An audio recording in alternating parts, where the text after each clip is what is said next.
जीवन क्षणभंगुर है, जीवन का कोई भरोसा नहीं। इसलिए कहते हैं कि क्षणभंगुर जीवन की कलिका, कल प्रात को जान खिले ना खिले।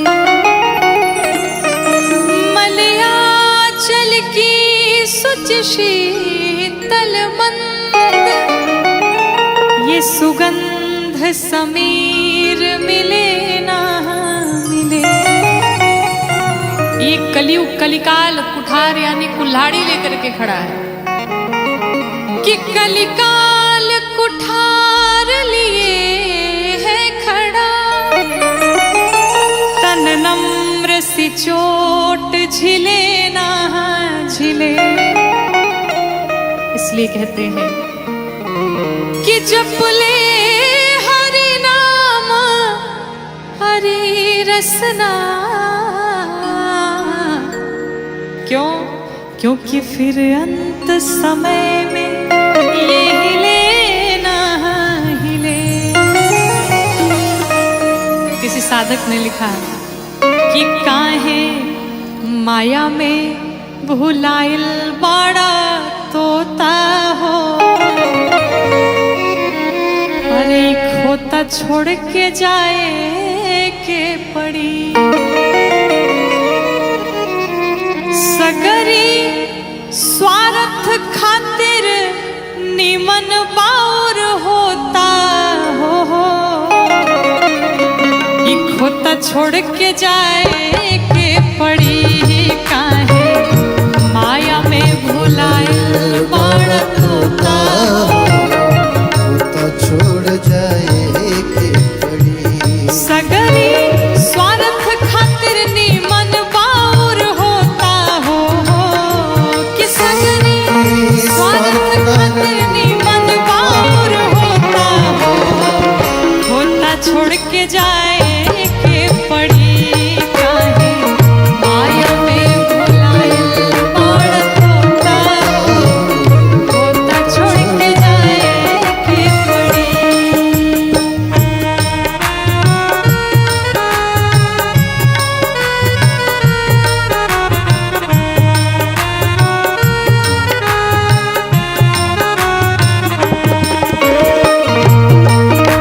राघवेंद्र सरकार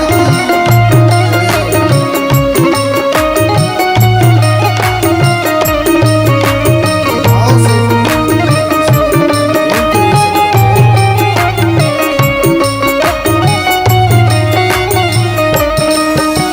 चाहे आप जितना भी धन कमा लीजिए, साधक कहता है लाख करोड़ धन तू कमैबा। लाख करोड़ धन लाख करोड़ धन तू कमैबा। लाख करोड़ धन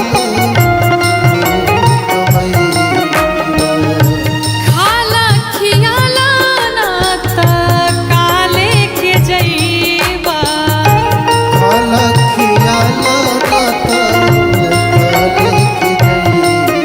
हाँ खाला खियाला ना त काले के जैबा।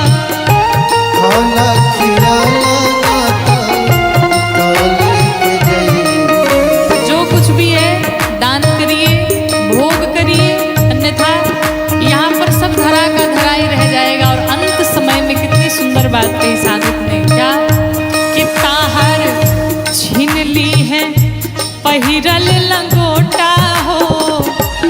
ताहर छीन ली है पहिरल लंगोटा हो। खोता छोड़ के जाए के पड़ी। ताहर छीन ली है पहिरल लंगोटा हो।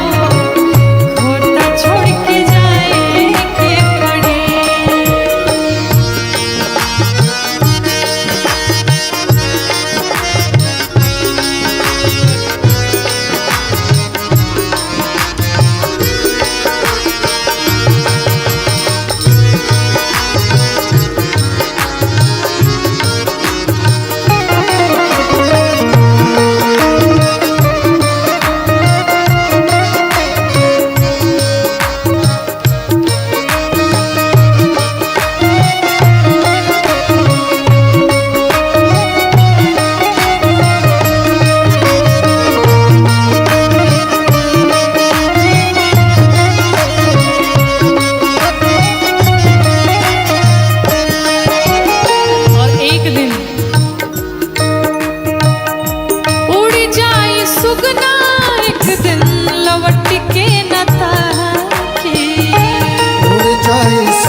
देख नहीं कहाँ बड़े कपयोर का देखी नाही कहाँ बाड़े काका और काकी।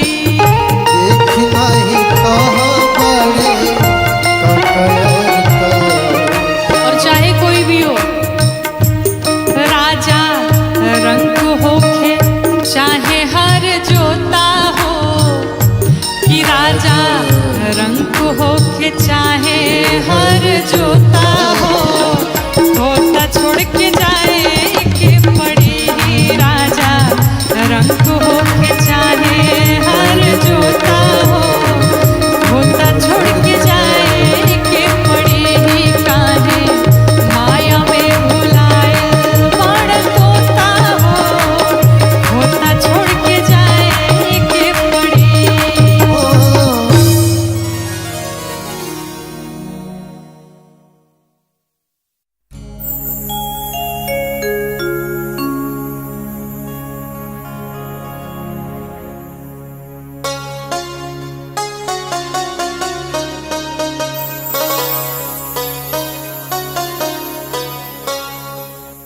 काम क्रोध मद लोभ अभिमानी में होला। काम क्रोध मद लोभ अभिमानी में होला। लीला बहुत जिंदे कहानी में होला। लीला बहुत जिंदे कहानी में होला। काम क्रोध मद लोभ अभिमानी में होला। काम क्रोध मद लोभ अभिमानी में होला। लीला बहुत जिंदे कहानी में होला। लीला बहुत जिंदे कहानी में होला।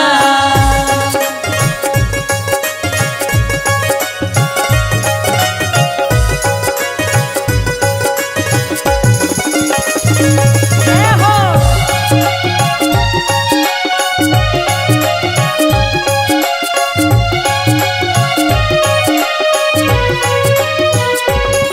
लीला बहुत जिंदे कहानी में होला। लीला बहुत जिंदे कहानी में होला। अहिया मिराज जहिया धोकिल जई है। पाप धर्म के तोहरा लेखा लगई है।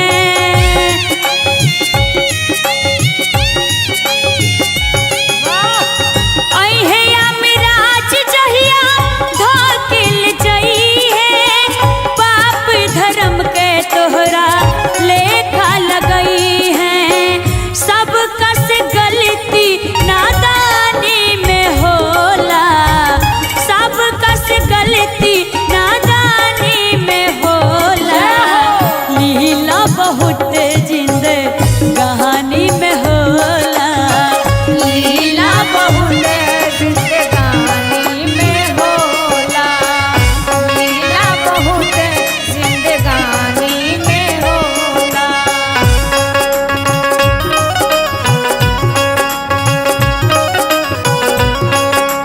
जय हो।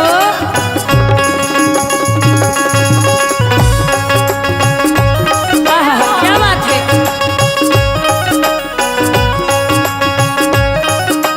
हरि बोल।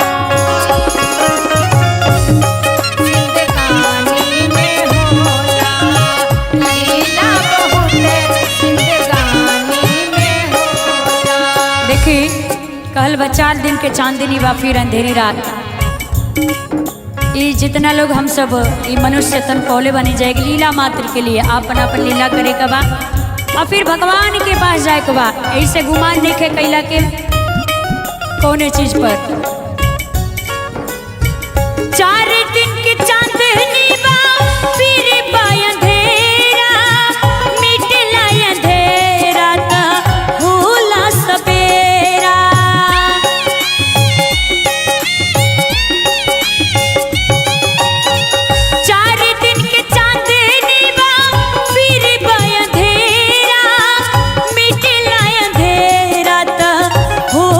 सबे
एक बार जोरदार ताली बजाई जाए और भाव से प्रभु के भजनिया बुढ़ारी में होला।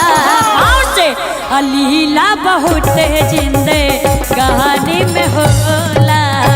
लीला बहुत जिंदे कहानी में होला। लीला बहुत जिंदे कहानी में होला। लीला बहुत जिंदे कहानी में होला। लीला बहुत जिंदे कहानी में होला। लीला बहुत जिंदे कहानी में होला। लीला बहुत जिंदे कहानी में होला।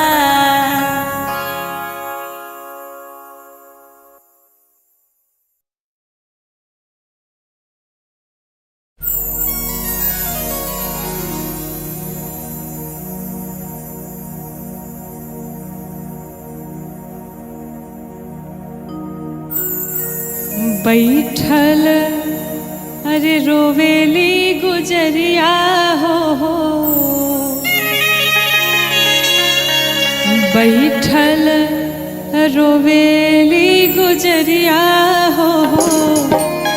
आई चुनरिया में दाग लागल। बैठल रोवेली गुजरिया हो। चुनरिया में दाग लागल। कैसे जाई पिया के नगरिया हो। कैसे जाई पिया के नगरिया हो। चुनरिया में दाग लागल। बैठल रोवेली गुजरिया हो। चुनरिया में दाग लागल।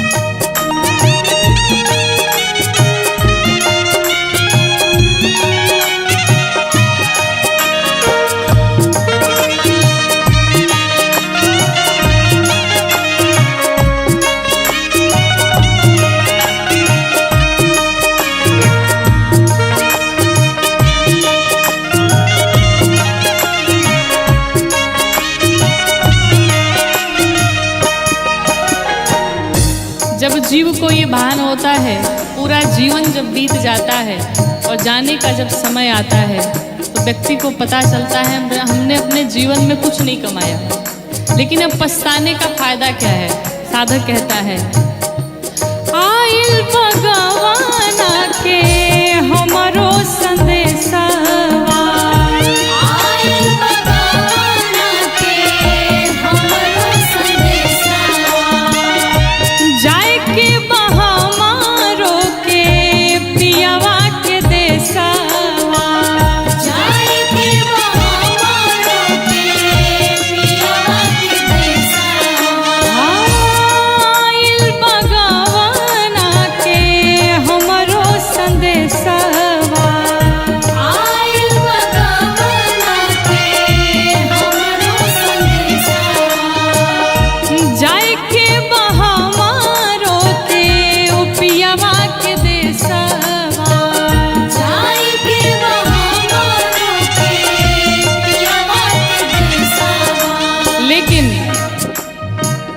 कांच बाटे हो,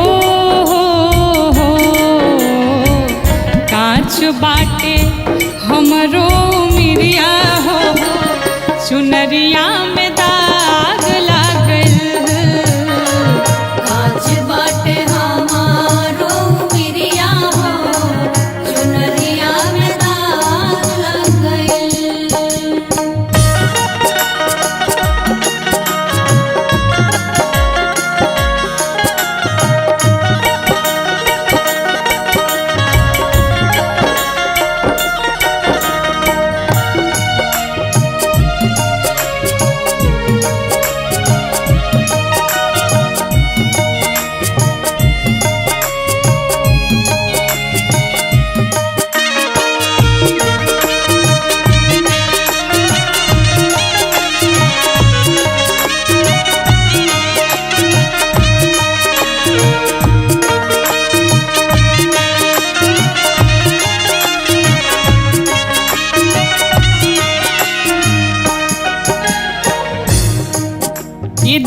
जहाँ हम आकर के सभी मनुष्य सारे प्राणी रहते हैं, ये हम सभी का मायका है और भगवान का घर हम सभी का ससुराल है। आप एक बार विचार करिए, कोई भी कन्या अपने मायके में जब आती है तो कितने दिनों तक मायके में रह सकती है? थोड़े दिनों तक। लेकिन इस मायके में आकर के हमने आपने मिलकर के 4 प्रकार के मित्र बनाए। कौन कौन से? काम, क्रोध, लोभ, मोह, ये 4 प्रकार के हमारे मित्र हैं और दिन रात हम इसी के सानिध्य में रहे, इन्हीं से हमने प्रेम किया। साधक कहता है,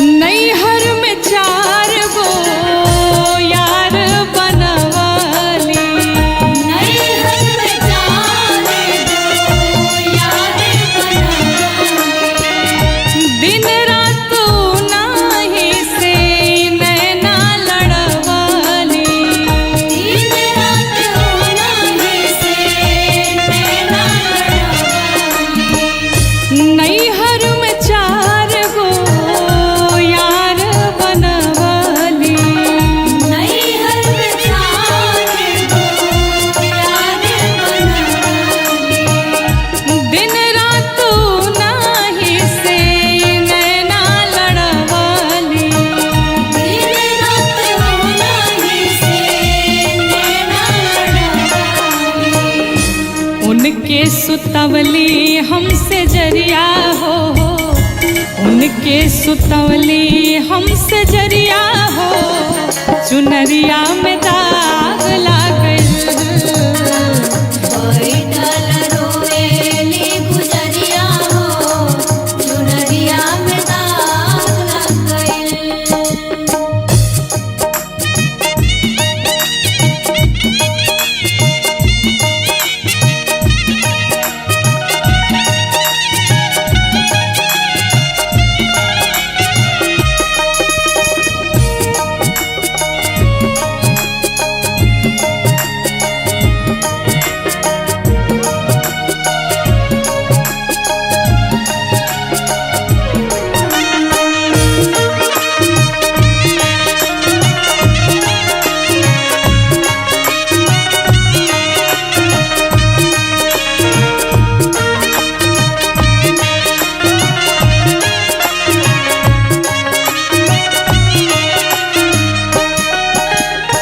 जब जीव माँ के गर्भ में होता है और उसे बाहर निकलने का जब समय होता है, जितना दुख जीव को माँ के गर्भ में होता है, संसार में उतना दुख कभी नहीं मिलता है।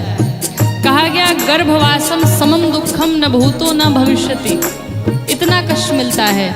और वो छोटा सा बालक तड़फड़ाता रहता है माँ के गर्भ में, भगवान से विनती करता है, प्रभु एक बार बाहर कर दीजिए इस गर्भ से, संसार में जाऊंगा, पुण्य करूंगा, भजन कीर्तन करूंगा और ऐसे सुंदर कार्य करूंगा कि दोबारा इस गर्भ में मुझे आना न पड़े।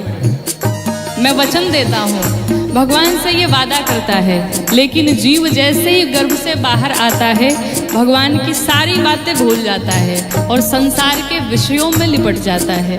साधक कहता है, साच बात पियावा के हम भूल गईली, साच बात पियावा के हम भूल गइली, पछतात बानी की का कईनी, पछतात बानी की का कइली, ओ साच बात पियावा के हम भूल गईली, साच बात पियावा के हम भूल गइली, पछतात बानी की का कईनी। पछतात बानी की का कइली। लेकिन अब पछताने का क्या फायदा? डोली आइल हो, डोली आइल हमारी दुवरिया हो, चुनरिया में दाग लागल, बैठल रोएली गुजरिया हो, चुनरिया में दाग लग गइल। सब बात जब पूरा जीवन बीत गया तो पछताने का क्या मतलब है। और अंत समय में जब हम पछताते हैं तो हमारे पास और कोई उपाय नहीं बचता है। फिर हम क्या करते हैं, सिर्फ रोते ही रोते हैं अंत समय जब आता है तो। इसलिए साधक कहता है, बार बार कथाओं में निवेदन किया जाता है, अभी भी कुछ बिगड़ा नहीं है, अभी भी समझ जाया जाए, अभी भी भगवान के चरणों को पकड़ लिया जाए, बुरे कर्म करने से बचा जाए। साधक कहता है, चुनरी के दाग हम कैसे छोड़ाई, चुनरी के दाग हम कैसे छुड़ाई, कैसे सजनवा के मुहवा दिखाई, कैसे सजनवा के मुहवा दिखाई, ओ चुनरी के दाग हम कैसे छोड़ाई, चुनरी के दाग हम कैसे छुड़ाई, कैसे सजनवा के मुहवा दिखाई। कैसे सजनवा के मुहवा दिखाई। और ये बात सोच करके जीव लगता है रोने, लेकिन अब कोई मतलब नहीं है। साधक क्या कहता है, बरसेली हो बरसेले अखिया के बदरिया हो, चुनरिया में दाग लागल, बरसेले अखिया के बदरिया हो, चुनरिया में दाग लागल। बैठल रोवेली गुजरिया हो, चुनरिया में दाग लग गइल। बैठल रोवेली गुजरिया हो, चुनरिया में दाग लागल। बैठल रोवेली गुजरिया हो, चुनरिया में दाग लग गइल।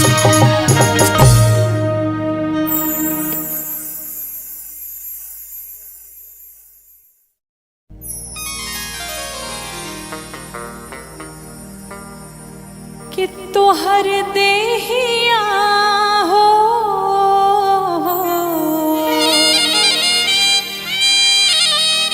कि तोहर देहिया माटी के मकान बा,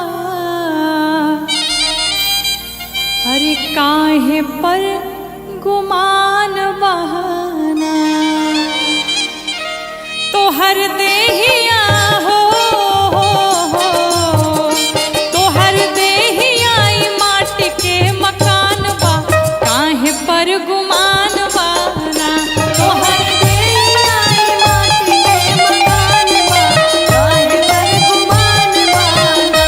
तोहर देहिया माटी के मकान बा, काहे पर गुमान बाना।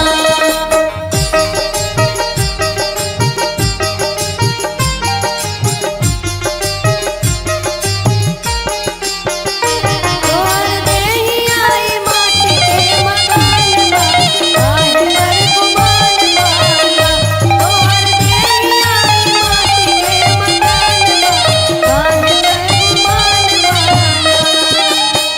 कितनी सुंदर बात साधक कहता है, जीवन में चाहे लाखों करोड़ों की संपत्ति कमा लीजिए, लेकिन मरने के बाद एक पैसे भी आपके साथ नहीं जाने हैं। इसलिए कमाना है तो पुण्य कमाइए, किसी का आशीर्वाद कमाइए, सिर्फ यही आपके साथ जाने वाला है। क्या हो जोर बकेतन पाई पाई साथ एक हो न जाई, जोर बकेतन पाई पाई साथ एक हो न जाई। जोर बकेतन पाई पाई साथ एक हो न जाई, जोर बकेतन पाई पाई साथ एक हो न जाई। जोर बकेतन पाई पाई साथ एक हो न जाए हो, तोहर जाए बदे तोहर जाए बदे बांस के विमान बा,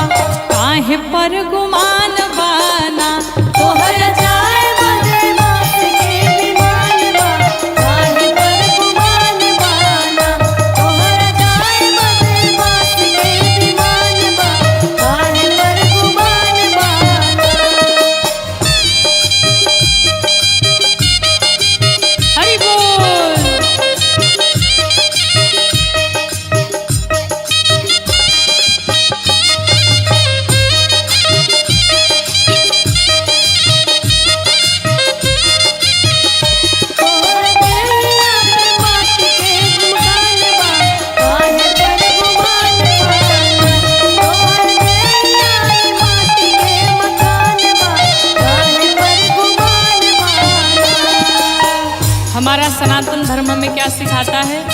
हम सबसे प्रेम करें, सब जीवों पर दया करें, परोपकार करें। कहते हैं धर्म कहे बार बार कर सबसे तू प्यार, धर्म कहे बार बार कर सबसे तू प्यार, धर्म कहे बार बार कर सब ही से प्यार। जीव दुनिया के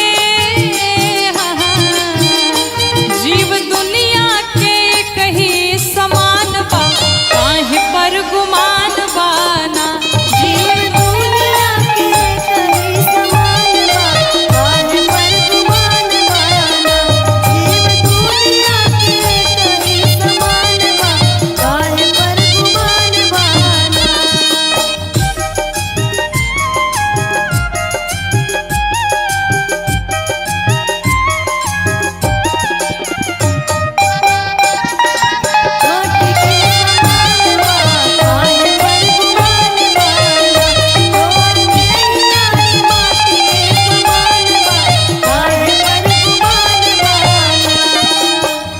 संसार में कोई बड़ा छोटा नहीं होता, भगवान के सामने सब एक समान होते हैं। कहते हैं कोई बड़ा नाही छोट नाही बाकी हूँ मैं खो, कोई बड़ा नाही छोट नाही बाकी हूँ मैं खो, कोई बड़ा नाही छोट नाही बाकी हूँ मैं खो,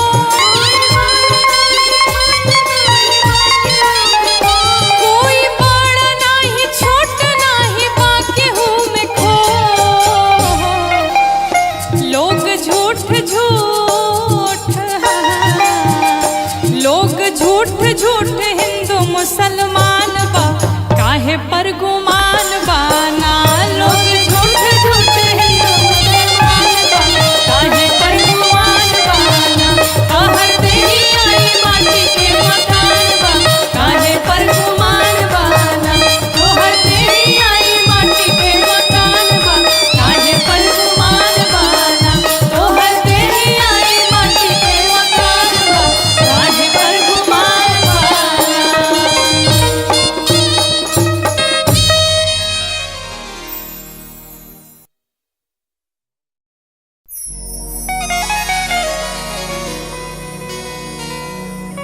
कहते इस जीवन का कोई भरोसा नहीं। इस संसार में जितने भी लोग आपसे जुड़े हैं सब स्वार्थ के नाते ही जुड़े हैं। स्वार्थ लागी करई सब प्रीति। एक भगवान से ही ऐसा संबंध है जो भगवान बिना कारण ही कृपा करते हैं, बिना कारण ही करुणा करते हैं, बिना कारण ही अपने भक्तों से अगाध प्रेम करते हैं। तो अगर किसी से प्रेम करना है तो श्री ठाकुर जी से प्रेम किया जाए, श्री गोविंद से प्रेम किया जाए, माधव से प्रेम किया जाए। क्योंकि कहते हैं कि अगर आपके पास मनी है तो आपके पास मेनी है, यानी आपके पास पैसे हैं तो आपसे बहुत सारे लोग जुड़े हैं। अगर पैसे नहीं हैं तो फिर आपके पास कोई नहीं बचेगा। एक बहुत ही सुंदर निर्गुण भजन, आइए हम सभी मिलके गाते हैं। कि तू ता दुनिया के मेला में अकेला हो,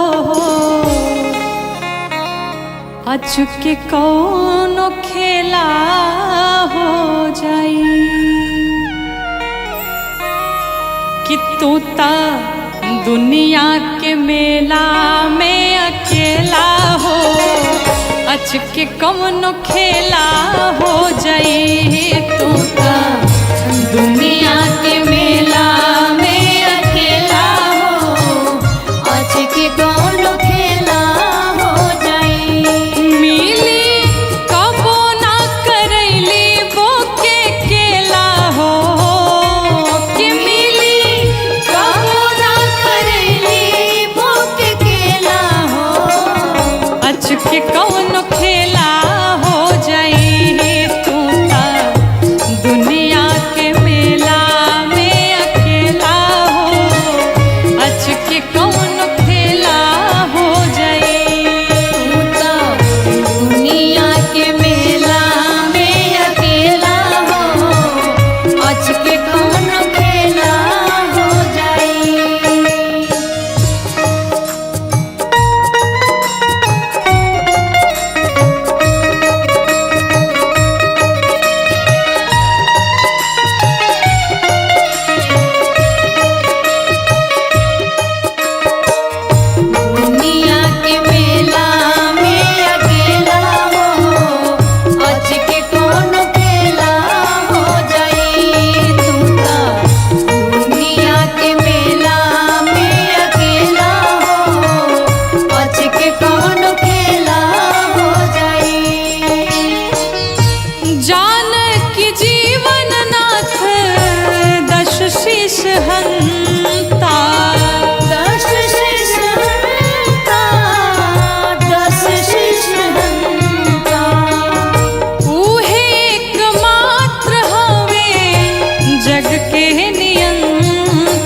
जगत गुरु के बान चेला हो कि ओही जगत गुरु के बन चेला हो अच के कौन खेला हो जाई ओही जगत गुरु के बान चेला हो अच के कौन खेला हो जाई। तू तो दुनिया के मेला में अकेला हो आज के कौन खेला हो जाई।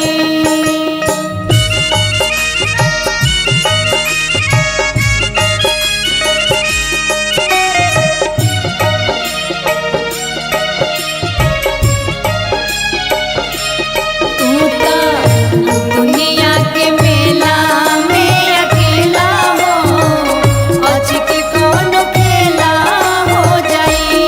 तू तो दुनिया के मेला में अकेला हो आज के कौन खेला हो जाई। घेरले बा बेटा बेटी भाई में हरारू भाई में हरारू भाई में हरारू माया में बजारू धरैल तू बेचारू धरैला बेचारू धरैला बेचारू घेरले बा बेटा बेटी भाई में हरारू माया में बजारू धरैल तू बेचारू कि यही जा केहू नाही केहू के हो खेला हो कि यही जा केहू नाही केहू के हो खेला हो अच के कौन खेला हो जाई काना दुनिया के मेला में अकेला हो आज के कौन खेला हो जाई। तू तो दुनिया के मेला में अकेला हो आज के कौन खेला हो जाई।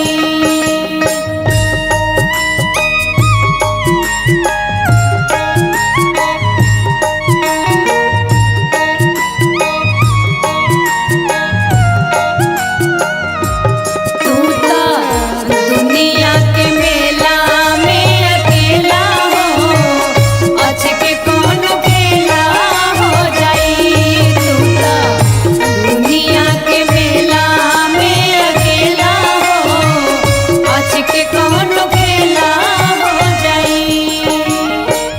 जीव कठपुतरी हा राम जी मदारी राम जी मदारी हो राम जी मदारी ऊ जवन चाहस तमने होला ए शिकारी होला ये शिकारी होला ये शिकारी हाँ जीव कठपुतरी हा राम जी मदारी ऊ जवन चाहस तमने होला ए शिकारी कि गौरी इष्ट अनुपमा अलबेला हो कि गौरी इष्ट अनुपमा याल बेला हो अच के कौन खेला हो जाई। तू तो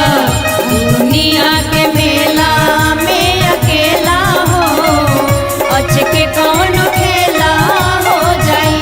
कि मिली कबो ना करैली बोके केला हो कि मिली कबो ना करैली मोके केला हो अच के कौन खेला हो जाई। तू तो दुनिया के मेला में अकेला हो आज के कौन खेला हो जाई। तू तो दुनिया के मेला में अकेला हो आज के कौन खेला हो जाई। तू तो दुनिया के मेला में अकेला हो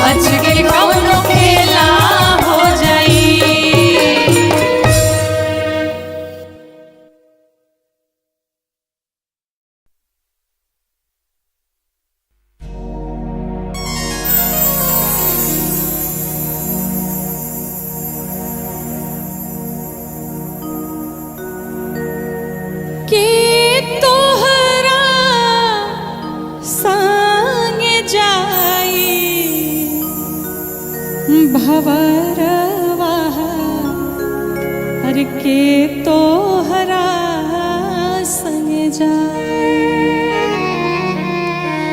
के तोहरा संग जाई भवरवा के तोहरा संग जाई